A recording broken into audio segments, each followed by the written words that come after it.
Hello, everybody. I'm here with Anne-Marie Vandenherk with Mind the Gap Cyber. She's here to talk to us about how marketing agencies can protect themselves from the risks of having cyber threats to their business when working on clients or just within their agencies themselves. Thank you so much, Anne, for being on the show. Thanks for having me, Lucas. The Yeah, topic really near and appreciate dear to my heart. it. Definitely. So, what is the number one way that an agency can protect themselves from a cybersecurity threat?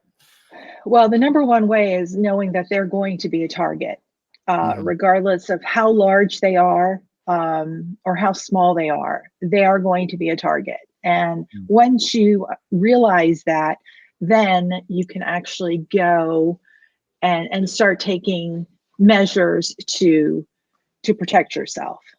Right. Right. And let's talk in terms of monetary numbers. You might have some statistics offhand, maybe not. But if you do, is there any way to contextualize how big of a risk this is to businesses from like a dollar and cents perspective? Do you have any of those kind of numbers on hand?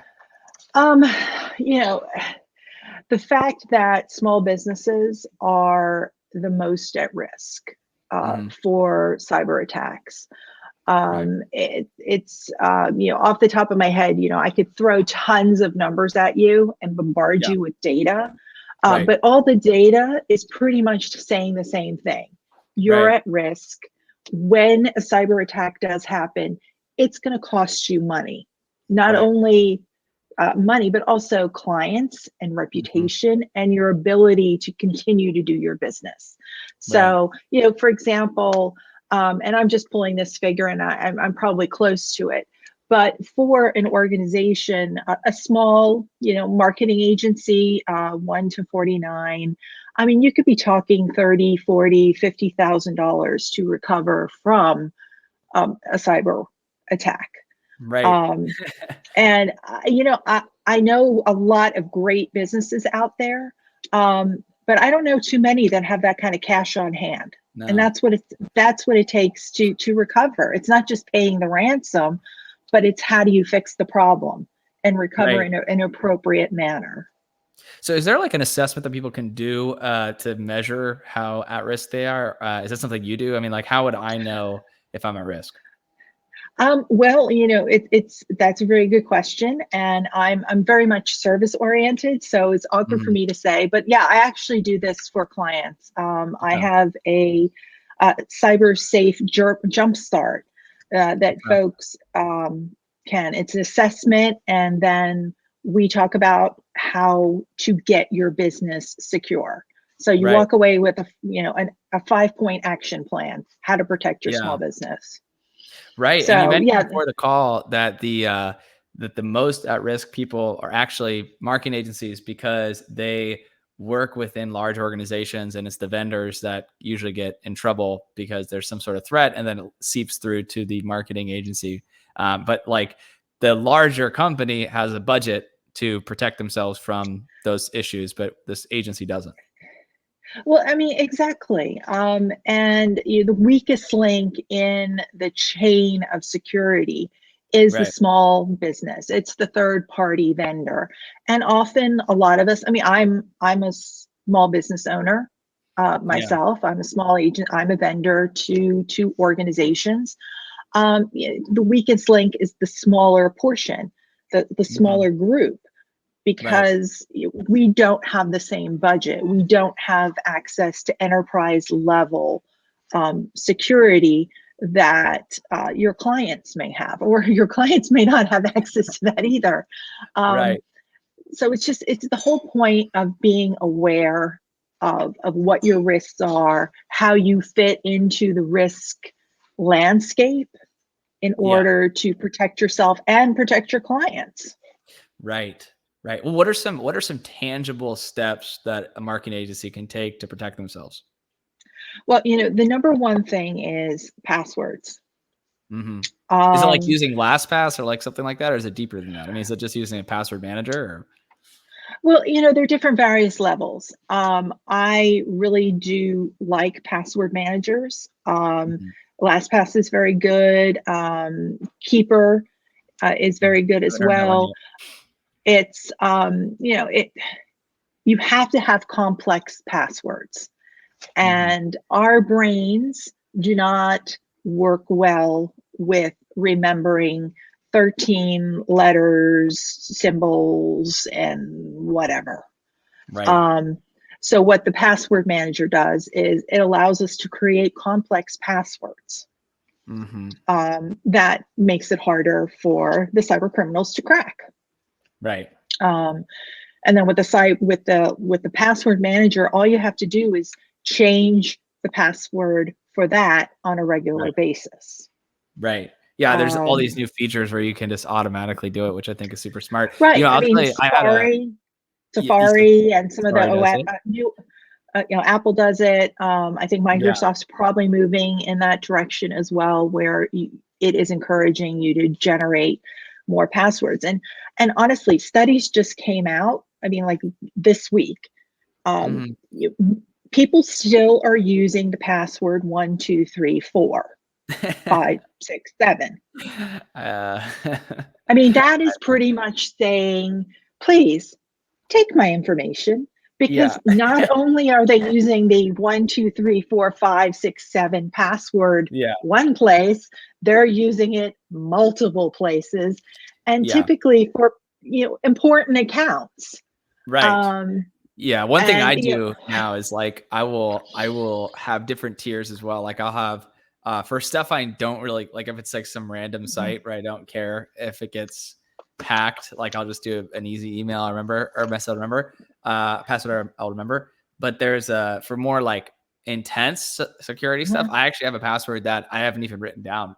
It's just one I remember in my head. And I'm like, nobody will ever be able to know this because I'm the only one who will ever have access to this. And it's just my brain. So you're gonna have to steal my brain in order to get the password. But then yes, we use LastPass for everything else. just write it down and put it in a safe, just in case you get Right. amnesia. True. That is definitely true. Just, Well, let me. Yeah, what were you gonna say? yeah, Sorry. but also back to the passwords. Of course, having a secure password, but also if you're in an agency environment or an office environment, don't share your passwords. Yeah. And there's so many times I go in offices, and these are really smart people and just really professional offices, and there's passwords on these. Yeah, paper. Right, like right there on the desk. I mean, I could often just go up and pick up a keyboard, and I guarantee you there's someone's password. Don't do that. Not only you shouldn't share passwords with your colleagues, because everyone should. Moving on to the second thing is access. Right. Not everybody in the office should have the same access to every system. So you as the CEO have access to everything, but John, who is in sales, doesn't need to have the same access as you. Right. Because he doesn't need to know everything. He just needs to know what's the sales funnel and have access to customer. So it's giving different levels of permission to staff, which if they're hacked, then the keys to the kingdom haven't been given to everyone. It's more easy to contain. Yeah. So I did a lot of research when I was getting more into bringing on a lawyer and making legal templates for my business on how much a small business should spend on legal on a yearly basis.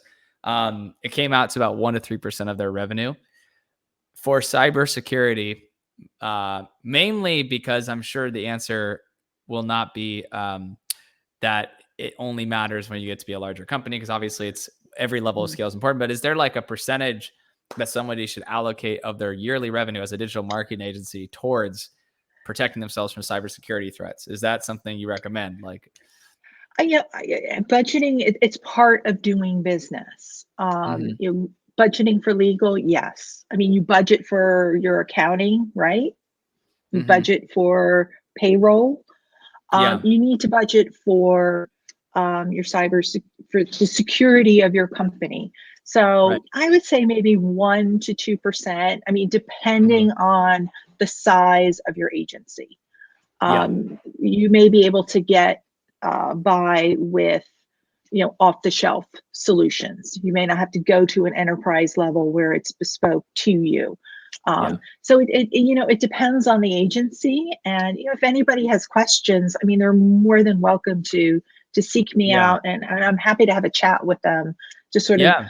direct them in the right area, because it Would you doesn't say that? have to be, it doesn't Yeah. have to like crush your budget. You can do things in a streamlined but strong way to Yeah. protect your business. Would you say that there is a threshold though where it becomes an important thing to do, and then when it crosses over from just an important thing to do and then becomes a extremely existential thing? Like, is there a revenue number that typically people hit where it's like, this is super important and you have to make this a top priority? I mean, when does that usually kick That's in? I mean that's a very philosophical question to me, because it's what your tolerance of risk is. Yeah. Like, what can you afford to lose? Mm-hmm. Now, if your risk tolerance is very low, you make a good investment. Yeah. If you have a high risk tolerance and you can say, hey, I don't mind losing all of my data for weeks on end, Yeah. then it's what your tolerance for risk is. I mean, I would err in for being more risk averse. So Yeah. make the investments before you're forced to. Right. Um, be proactive and be prepared, because I mean, I'm just going to be honest with everyone. You are going to have some sort of cyber attack against your company or your person. I mean, Yeah. that's what set me down, the road to where I am now. I mean, for many years, I was a straight PR person. I did crisis communications, risk, social media crisis, right? Yeah, chugging along, doing my thing. Everything was digital. It was great. Um, had a book coming out. It was 2014. Had a book coming out, super excited, ready to market it. My website was hacked. Ooh. So, Damn. yeah. So instead of using that energy to promote my book, therefore promoting my business along the way, I had to use that energy to get my website fixed. Right. So not only was it, my time as a resource, Yeah. um, it was also my money as Yeah. a to have the website scrubbed and Yeah. everything fixed. So that sort of, from experience, I'm speaking from experience as a small Yeah. business owner, um, what a PETA getting hacked is. Um, so let's try to avoid that.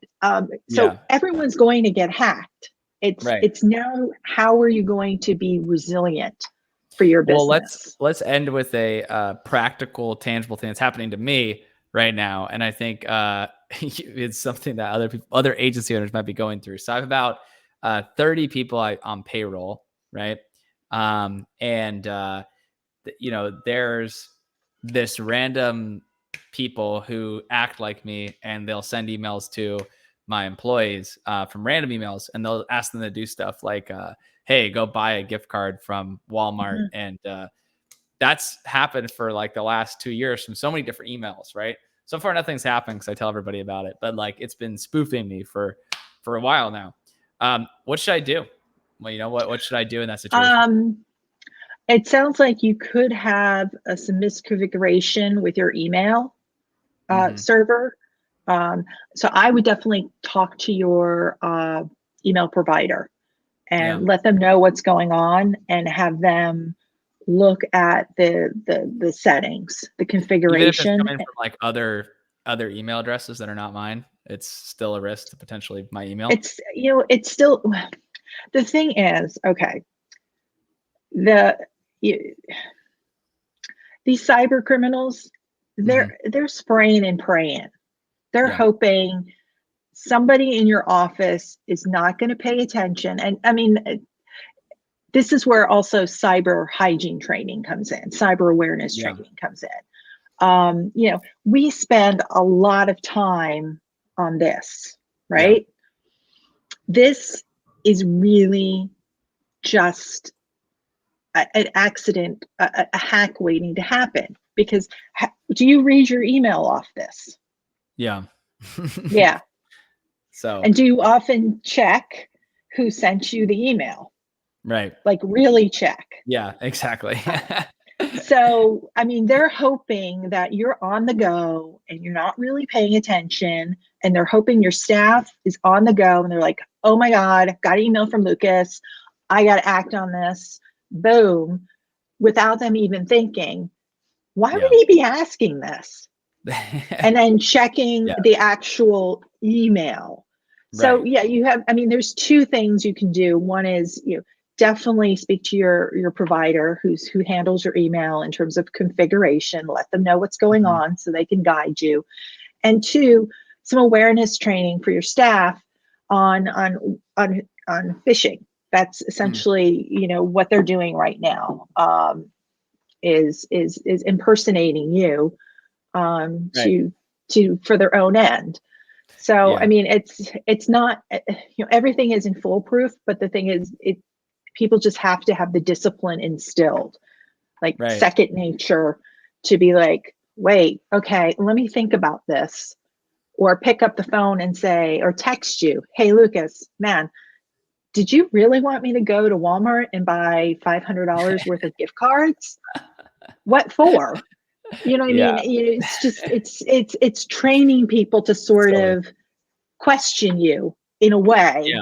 Right. Or if there's an invoice out of the blue and you're kind of like, just what I advise lawyers as well as real estate clients with wire fraud, and like Mm. always confirm when you get a request out of the blue, pick up the phone and call the Yeah. person that Right. supposedly sent. That could Right. make the difference between losing $1 million and not, because once the wire is completed, bye bye. Yeah, it's gone. See the money. It's That's gone. horrible. That's horrible. So Well, thank you so much, Ann. I know you got to jump because we're already at the 15-minute mark, but thank you so much for being on the show. And for anyone listening out there, how can they get in touch with you? Just go to mindthegapcyber.com. they can, or they can just go to chatwithannemarie.com, set up some time to talk, and we'll catch up, get to know each other like Well, it's we definitely just been a did. pleasure. Yeah, I was gonna say it's been a pleasure. I've definitely learned a lot about my agency's cyber risks, and I think that's why I wanted to do this, because I know that this is definitely a black hole for a lot of people. People have no idea how to approach this problem. So, thank you for the time, and I definitely hope that everybody listening to this reached out to you about ways they can protect their agencies. Thank you. Thanks, Ann.